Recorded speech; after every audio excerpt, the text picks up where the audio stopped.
Welcome back to Occult Chronicles, where shadows whisper ancient truths and the forgotten corners of myth and magic are brought into the light. If you're new here, subscribe and join us as we unravel terrifying legends, forbidden ritual and the hidden lore that most dare not explore. And to our returning viewers, your curiosity fuels this dark journey. Your presence here is the pulse behind every tale we uncover. So light a candle, close the door behind you, and prepare to descend into the unknown, because tonight, like every night on this channel, the darkness remembers. In the shadowy corners of Jewish mysticism lies a terrifying mirror of the Tree of Life, a nightmarish reflection known as the Tree of Death, or the Qliphoth, where the Tree of Life represents divine emanations, spiritual ascent, and the ordered cosmos. The Qliphoth embodies corruption, chaos, and spiritual descent into madness. To understand the dark side of Kabbalah, we must first grasp that Qliphoth literally means shells or husks, sinister spiritual obstacles that encase divine light, trapping souls in distorted, infernal realities. These shells are the decayed remnants of a cosmic catastrophe called Shivarat HaKelim, the shattering of the vessels, an ancient myth that says when divine light first poured into the newly formed universe, the vessels created to contain it broke under the intensity, shattering shards across existence.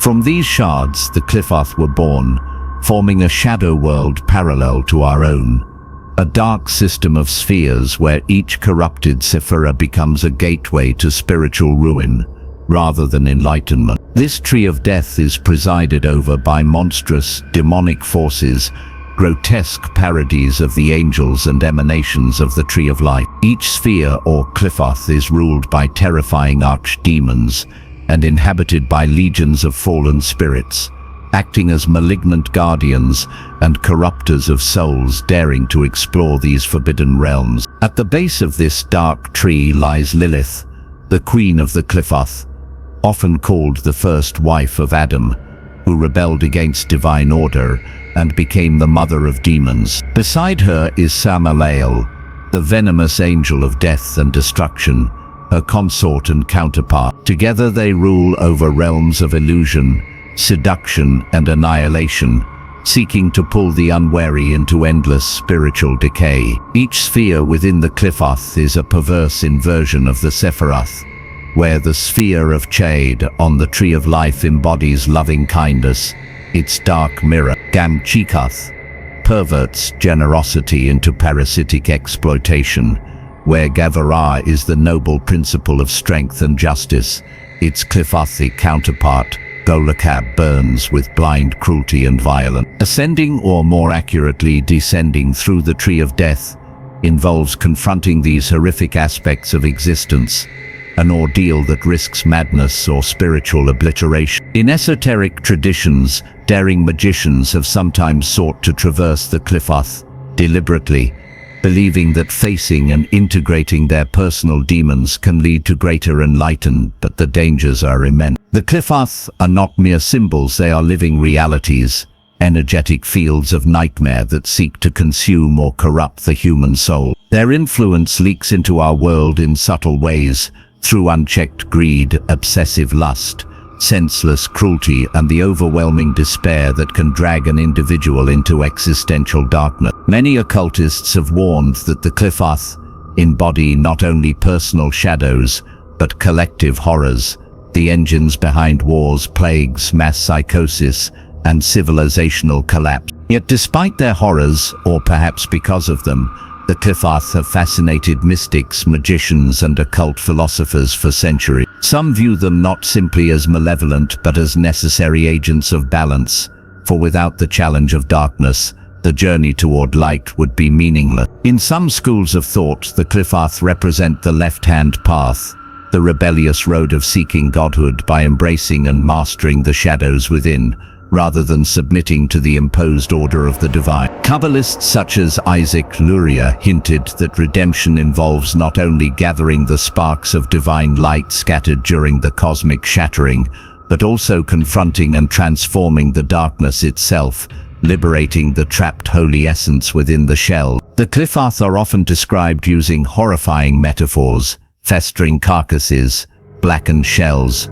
prisons of suffocating despair, labyrinths filled with howling winds and predatory shadow. Medieval grimoires and Renaissance occultists like Agrippa and Eliphas Levi touched upon them cautiously, cloaking references in dense symbolism, lest they inadvertently summon forces beyond their control. In the modern era, secret societies like the Hermetic Order of the Golden Dawn and certain strands of Thelema explored Qliphothic concepts in their advanced teachings, recognizing that true mastery over self and reality demands a confrontation with the underbelly of existence, not its denial. Artists, writers and visionaries have occasionally glimpsed the Qliphoth in fever dreams, near-death experiences, or visionary states, describing vast wastelands where reason dissolves and monstrous entities whisper the futility of hope. The Qliphoth are not simply a religious artifact. They are a metaphysical reality describing the brokenness of the world, the ever-present threat of entropy, and the internal battles we each face between nobility and depravity, creation and annihilation. Some traditions even describe an inverse ascent, where a soul, corrupted beyond hope, sinks deeper and deeper into the Qliphothic labyrinth, eventually merging with primal chaos and ceasing to be entirely. Each Qliphothic realm is a world unto itself. Thamia, the twin-headed chaos ruled by Satan and Moloch, represents ultimate division and tyranny. Chi-Jadel, the distortion of understanding, governed by the beastly Asmodeus, blinds seekers with false wisdom. Sathariel, the concealment of God, offers endless empty labyrinths, where seekers lose themselves forever. These realms are not merely afterlife punishments, but active spiritual states that influence living consciousness here and now. The more one succumbs to hatred, envy, cruelty and despair, the closer one draws to the Qliphoth, whether knowingly or not. The path through the Qliphoth is marked by trials, each more devastating than the last, confronting the devouring hunger of Gamaliel, the perverted erotic force, navigating the toxic swamps of Samael's domain, where betrayal is currency, surviving the barren waste of Arab Zaruk, where despair becomes physical landscape. Occultists teach that only through extraordinary willpower, relentless honesty with oneself, and an unbreakable connection to higher spiritual forces, can one hope to survive the descent and ascend again, transfigured rather than destroyed. But even then, many traditions warn that engaging too deeply with the Qliphoth can lead to irreversible corruption, permanent spiritual exile, or possession by the very forces one sought to master. It is a journey undertaken only by the most foolhardy or the most courageous. Symbols of the Qliphoth often appear as reversed or broken versions of sacred glyphs, inverted pentagrams, black suns, decaying trees, serpents devouring themselves in endless hunger. Those who study the Qliphoth must prepare for visions of horror beyond comprehension. Not because these forces are evil in the cartoonish sense, but because they represent the dissolution of meaning, the unraveling of consciousness itself. Kabbalah's darker teachings caution that engaging the Qliphoth is not just a spiritual endeavor, but a metaphysical war for one's very being. And every thought, every desire, every fear can become a battleground. Even the process of learning about the Qliphoth can stir them into awareness, as if ancient slumbering entities detect the curious gaze of mortals and respond with whispers, dreams, and synchronicities that tests the resolve of the seeker. Yet paradoxically, this terrifying confrontation is also a form of sacred work.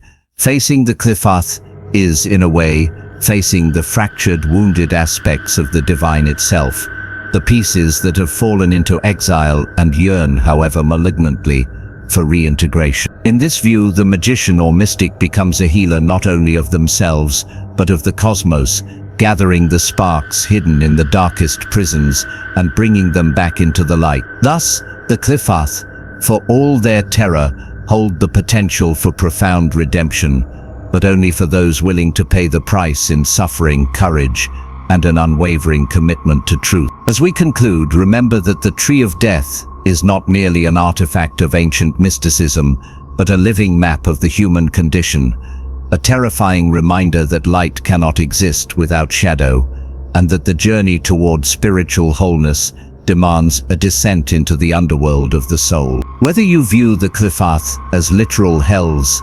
psychological archetypes, or metaphysical realms, their challenge remains the same.